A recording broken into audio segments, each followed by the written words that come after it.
Bonjour à tous, nous prenons la lecture de 2 Samuel chapitre 18 aujourd'hui. David passa en revue le peuple qui était avec lui, et il établit sur eux des chefs de milliers et des chefs de centaines. Il plaça le tiers du peuple sous le commandement de Joab, le tiers sous celui d'Abishai, fils de Tserouja, frère de Joab, et le tiers sous celui d'Itaï de Gath. Et le roi dit au peuple, « Moi aussi, je veux sortir avec vous. » Mais le peuple dit, « Tu ne sortiras pas. Car si nous prenons la fuite, ce n'est pas sur nous que l'attention se portera. Et quand la moitié d'entre nous succomberait, on n'y ferait pas attention. Mais toi, tu es comme 10 000 d'entre nous. Et maintenant, il vaut mieux que de la ville tu puisses venir à notre secours. » Le roi leur répondit, « Je ferai ce qui vous paraît bon. » Et le roi se tint à côté de la porte, pendant que tout le peuple sortait, par centaines et par milliers.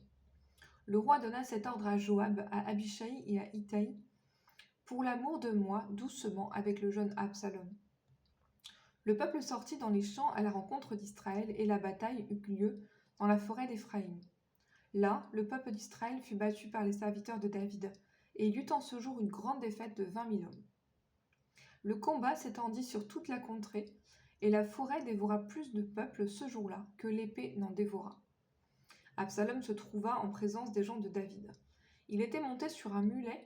Le mulet pénétra sous les branches entrelacées d'un grand térébinthe, et la tête d'Absalom fut prise au térébinthe.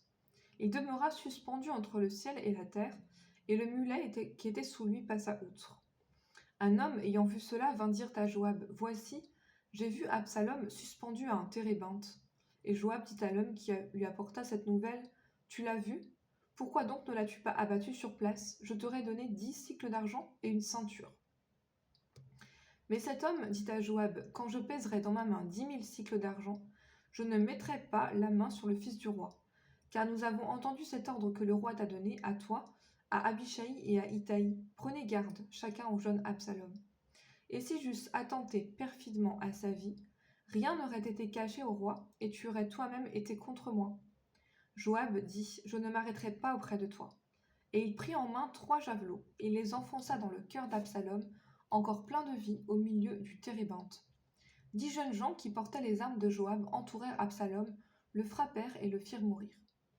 Joab fit sonner de la trompette, et le peuple revint, cessant ainsi de poursuivre Israël, parce que Joab l'en empêcha.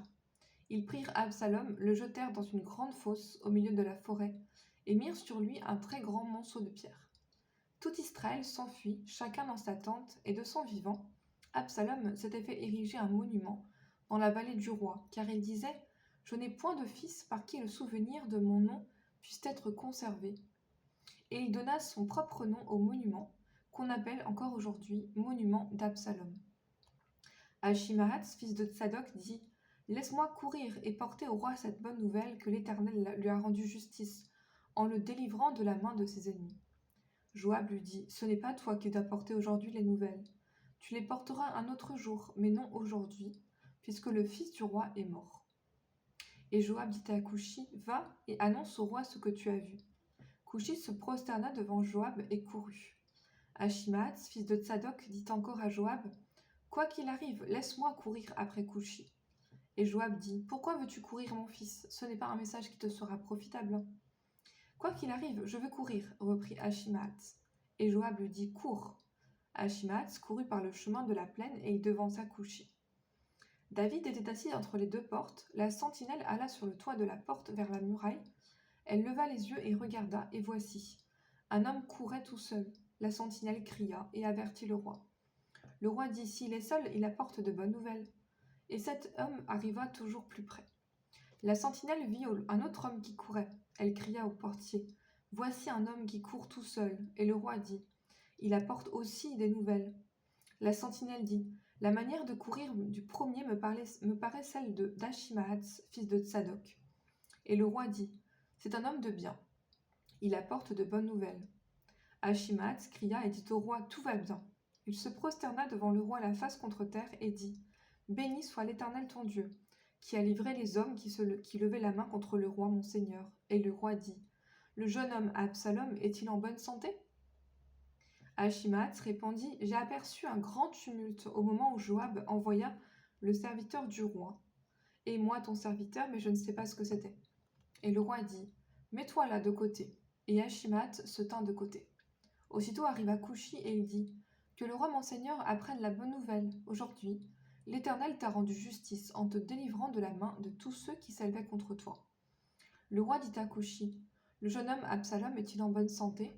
Couchi répondit « Qu'il soit comme ce jeune homme, les ennemis du roi mon seigneur et tous ceux qui s'élèvent contre toi pour faire le mal. » Alors le roi, saisi d'émotion, monta dans la chambre au-dessus de la porte et pleura. Il disait en marchant « Mon fils Absalom, mon fils Absalom. Que ne suis-je pas mort à ta place, Absalom, mon fils, mon fils. »